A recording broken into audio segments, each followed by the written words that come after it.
Hello, my name is Conall MacCoille. I'm Chief Economist here at Davy, and I'm here today to discuss our new Economics Monthly product for March, where we have 3 articles. The first of those is on Irish banks and whether the state can recoup value from its injections into those banks. We saw the results for the end of 2013 showing improved profitability and also robust capital ratios following the central bank's balance sheet assessment. We think allied Irish banks can return to profitability at some point in 2014, and since the state owns the entire capital structure in allied Irish banks, if that can be sold at some point in the future, it can substantially reduce Ireland's net and gross debt position. In addition to that, we also saw NAMA saying it plans to redeem 50% of its senior bonds by the end of 2014. That's also good news. As they redeem those bonds, that will help Irish banks' profitability.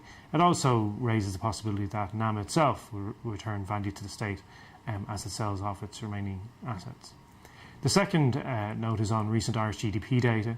We saw GDP fall 0.3% in 2013, which stands in some contrast to the rise in employment, up 3.3% in the year to Q4. So we go through the GDP data, also the employment data as well. And our view is that really the employment data and the strong surveys of business activity give the better picture of the underlying conditions in the Irish economy. GDP has been pushed down somewhat artificially by the pharmaceutical sector, and also there's a lot of volatility in the data which could be revised in the future.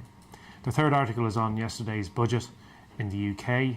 Overall, the budget was neutral. For now, the Chancellor has resisted the temptation to give a big budget giveaway ahead of the election in 2015.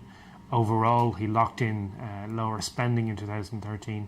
Departments had been more aggressive than expected in terms of cutting back their expenditure. The Chancellor locked that in to fund some modest tax giveaways. Probably the bigger news was that he had some big reforms in terms of the pensions industry and people being required to buy annuities rather than other investments as their contributory pensions come to fruition.